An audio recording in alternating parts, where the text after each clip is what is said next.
I'm extremely conflicted right now.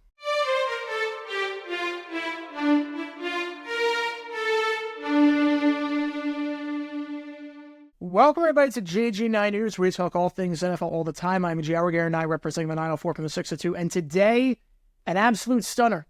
An absolute stunner. I did say that if a mystery team came into the mix, I didn't think he'd go to New England, but I thought that there might be a potential for a mystery team, maybe Kansas City.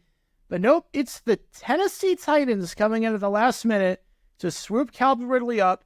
4 years, $92 million. The weapons that Tennessee now has on offense, they signed Tony Pollard. They have DeAndre Hopkins back there. They have Calvin Ridley. They have Chigga Okonkwo. They've got some good weapons now for Will Levis to throw to. Calvin Ridley going from the Jaguars to the Tennessee Titans. And I've got some thoughts. I've got some thoughts on this move. A lot of thoughts. First off, I blame Trent Baalke for not getting this done earlier. I blame Baalke for being in this position in the first place. It's very obvious that the Jags should have re-signed Josh Allen to a long-term deal and then franchise tag Calvin Ridley, because now the Jags are a third-round pick regardless. They don't have that third-round pick. They basically trade a third-round pick for a one-year rental that doesn't even get the Jags to the playoffs. So, bad move on Baalke's part. Should have had him locked up to a long-term deal. Josh Allen locked up to a long-term deal beforehand, and then signed Calvin Ridley on the franchise tag. The fact that you didn't have Allen locked up to a long-term deal after we knew this day was coming, and we had to waste the franchise tag on Allen, I think that was terrible, terrible GMing. I've ranted about that for a long, long time. You should have been able to use the tag on Ridley and then sign Josh Allen to a long-term deal instead of having to waste the tag on Allen, because now the Jags have a massive hole at wide receiver that they have to fill. So I blame Trent Baalke for being in this mess in the first place. Never should have gotten to this point where he hit the market. Having said that, I do not blame the Jags for not matching this deal. I do not blame the Jags for not matching this deal. 4 years, $92 million. That is $23 million a year. That makes him easily one of the top 10 paid wide receivers in football for a guy that is going to be playing all 4 years of his contract by the end of the season on the wrong side of 30. Remember that. Calvin Ridley was pretty old for rookies when he came into the league in 2018. That's a lot of money. Now, the Titans have that money. They have the most effective cap space in football. They had plenty of money to do that. But does it really make a lot of sense for a team like Jacksonville to pay Calvin Ridley $92 million? Now, don't get me wrong. Ridley was a good player. I want to make that very clear. Ridley was a good player. I would have loved to have brought him back. That price point is outrageous. That price point is absolutely outrageous. Ridley, solid player, but he did have some route errors last year. Did have a lot of drop passes. Yes, 1,000 yards, 8 touchdowns. All that, despite all that, is pretty impressive. But at the same time, he's not a top 10 receiver. He's not a top 10 receiver. I was never pretending like he was a top 10 receiver. He's a wide receiver one.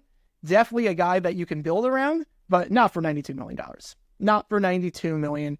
You can do better for $92 million. That for $23 million a year, yeah, that's a lot of money. That's a lot of money. I expected the Jags contract, honestly, what I expected was a 3-year deal worth $54 million. Maybe 57.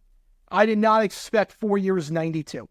I expected really to be getting $18 million a year, maybe $17 million a year. At the most, I thought $20 million a year. At the most. I never thought $23 million a year with $50 million guaranteed. I thought it'd make about 50, roughly 50, a bit more than 50, but roughly $50 million total in the contract, not $50 million guaranteed. That's a lot of money. Again, the Titans can afford that, but for a guy on the wrong side of 30, who will be there for all 4 years of the contract, yeah, I don't think the Jags should have done that. Again, never should have gotten to the point where he hit free agency in the first place, but I don't have a problem with him getting $92 million elsewhere, the Jags not matching.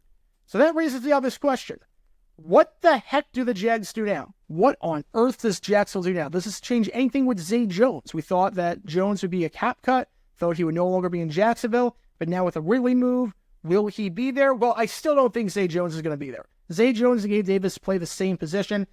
You cut Zay Jones, you free up about $4 million in cap space. Yeah, it's a $10 million cap hit, $6 million in dead cap, but you do free up $4 million. You can use that money elsewhere to sign some other guys. So I think Zay Jones, nothing changes with Zay Jones with this move. Having said that, though, it definitely impacts the Jags draft plans. Definitely impacts the Jags draft plans because wide receiver is now the number one position of need. Hands down, the number one position of need is wide receiver. You need a big body on the outside. You need a big body on the outside for sure. The Jags will definitely address that now. wide receiver is going to be the number one position of need at pick number 17. You figure maybe they trade up for a guy like Rome, go inside the top 10. There were talks at the Combine about the possibility that the Jaguars do trade up and do get into the top 10. I could see that happening now with the Calvin Ridley move. The other interesting news that happened today that I think plays a part in what happened with Calvin Ridley, two interesting pieces of news. Number one, Mike Williams, released by the Los Angeles Chargers due to cap-related reasons because he was costing a ton of money, and the Chargers saved about $20 million in cap space by getting rid of Williams. I could see the Jags being in on him. Now that Williams is available, I could have seen Balky be like, you know what, we don't need to pay Ridley $23 million. We can go in on a guy like Mike Williams, who, when healthy, is probably better than Ridley. The other interesting news that broke, Eric Armstead, we had a feeling that he was going to be released by the San Francisco 49ers. That is now official. Armstead is a free agent. Jags need a lot of help on the defensive line, and Armstead fits that role perfectly. And we know that Trent Baalke loves Eric Armstead because Baalke was the one that drafted Armstead. So I could see a situation where if the Jags sign Calvin Ridley, they will go defensive line in round 1, and now it just flip-flops. You go after Eric Armstead, use the money you would have given to Ridley to potentially get Eric Armstead, and then you draft a receiver round 1. And honestly, if you ask me, Ridley or a first-round defensive lineman versus Armstead and a first-round wide receiver, I would probably lean toward Armstead and a first-round wide receiver, if I do say so myself. I would probably lean that way. So it's not doomsday yet. I don't know if Trent Baalke has a plan. Again, never should have gotten to this point. I don't know if Baalke has a plan. If the Jags get Armstead and they draft a receiver round 1 and it's a guy that I like, I will feel okay about the move. Right now, obviously, it hurts because I think we all expected Calvin Ridley to be back in Jacksonville. It seemed like it was trending that way, and then he got a bit antsy when 402 hit, 405 hit, and nothing was official. Got very, very antsy, and obviously we now know why. I don't blame Baalke for not paying $92 million. I don't blame Baalke for that because that's a massive contract.